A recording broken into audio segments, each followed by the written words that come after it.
नमस्कार सर्वांना, मी श्रद्धा किशोर पाटील पुन्हा एकदा माझ्या नवीन ब्लॉगमध्ये आपणा सर्वांचं मनापासून स्वागत करते. श्री स्वामी समर्थ सर्वांना. तर आज बनवणार आहे मी पुरी भाजी. आता खूप दिवस झाले, आता शाळा पण सुरू झालेली आहे आणि ब्रेकफास्टसाठी पुरी भाजी आरवची डिमांड आहे की पुरी भाजी बनव म्हणून मम्मी. तसं ब्रेकफास्ट म्हणजे घरीच बनवली होती, घरच्यांसाठीच सगळ्यांसाठी बनवली होती आणि स्कूल सुरू झालं आहे आता. आणि पुरी भाजी डिमांड होते आरवची, कारण आता धोंडे आमरस पुरी खाऊन आणि आमरस पोळ्या खाऊन कंटाळीत सगळेत. तर आता काहीतरी वेगळं कर मम्मी म्हणून आरवचं डिमांड होतं की पुरी भाजी कर म्हणून. मग मी पुरी भाजी करायला घेतली. तर चला तर मग साहित्य बघूया.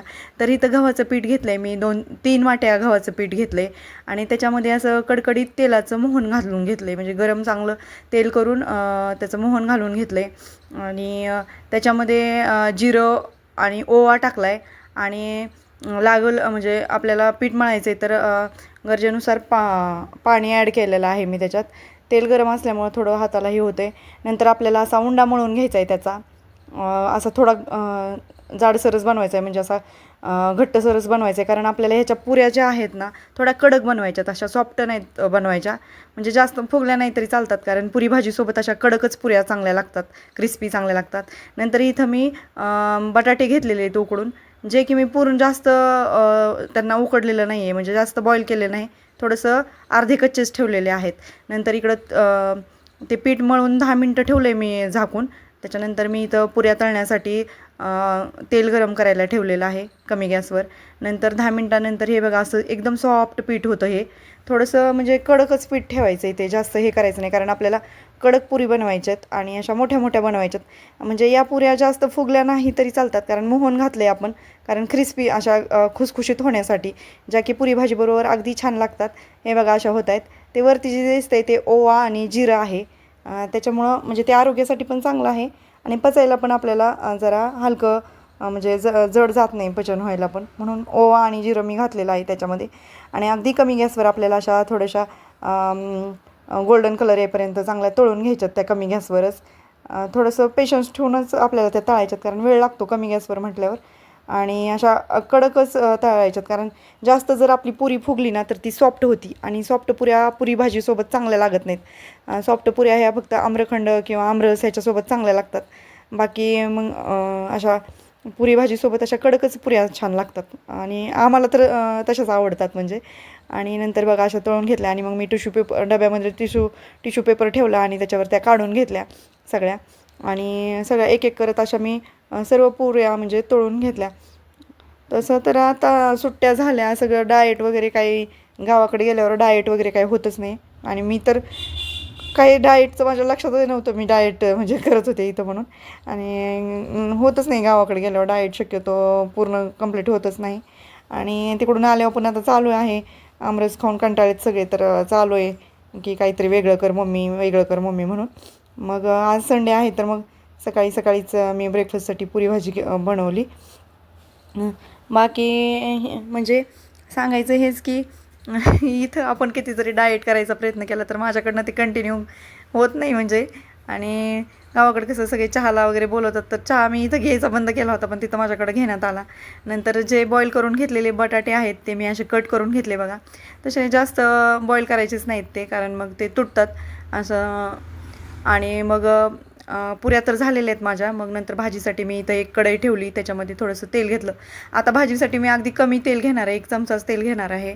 आणि नंतर फोडणीमध्ये मी लसूण, खोबरं आणि कढीपत्ता वगैरे टाकला, त्याच्यात धनं पावडर टाकली, जिरे मोहरी तर घातलं होतं. नंतर लाल तिखट थोडं टाकलं, लाल मिरची पावडर थोडी टाकली. त्याच्यानंतर थोडंसं साठवणीचं काळं तिखट टाकायचं.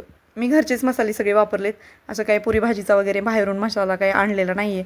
आणि कमी मसाला हिच्यात वापरला आहे, कारण आरोसाठी बनवते आहे मी, त्याच्यामुळे त्याला तो जास्त स्पायसी म्हणजे खात नाही. आणि मग आपण जे बॉईल केलेले बटाटे कट केलेत ते त्याच्यात ॲड करून त्याला चांगलं तेल सुटेपर्यंत, म्हणजे चांगले त्याला फ्राय करून घ्यायचे त्याच्यामध्ये, त्या फोडणीमध्ये. आणि तसं तर एका बाजूला मी गरम पाणी करायला ठेवलेलं आहे, कारण बटाट्याच्या भाजीला म्हणजे तसं तर मी शक्यतो प्रत्येकच भाजीला गरम करूनच पाणी टाकते, कारण भाजीचा कलर राहावा जसाच्या तसा. आणि ते परत नंतर मीठ घालून घेतलं मी चवीनुसार, तुम्हाला जसं लागतं तसं. आणि त्याच्यानुसार मग गरम पाणी हे जरा फ्राय केलेलं त्याला थोडंसं ह्या फोडणीला तेल सुटू दिलं आणि नंतर मी त्याच्यामध्ये थोडंसं गरम पाणी करायला ठेवले. ते गरम पाणी टाकलं. गरम पाण्यामुळे आपलं काय होतं, आपल्या भाजीला कलर जसाच्या तसा येतो. म्हणजे आता ह्याला म्हणजे मी तर तेल कमी वापरलं आहे, पण गरम पाणी टाकल्यामुळं तुम्हाला दाखवते मी नंतर. ह्याला पण असं तरी येते थोडी म्हणजे तरी चांगली आली बऱ्यापैकी आणि छान लागते भाजीला. टेस्ट म्हणजे त्याची टेस्ट जात नाही, जशीच्या तशी मसाल्यांची टेस्ट येते. आणि आणि गरम पाण्यामुळं काय होतं, लगेच उकळी येते.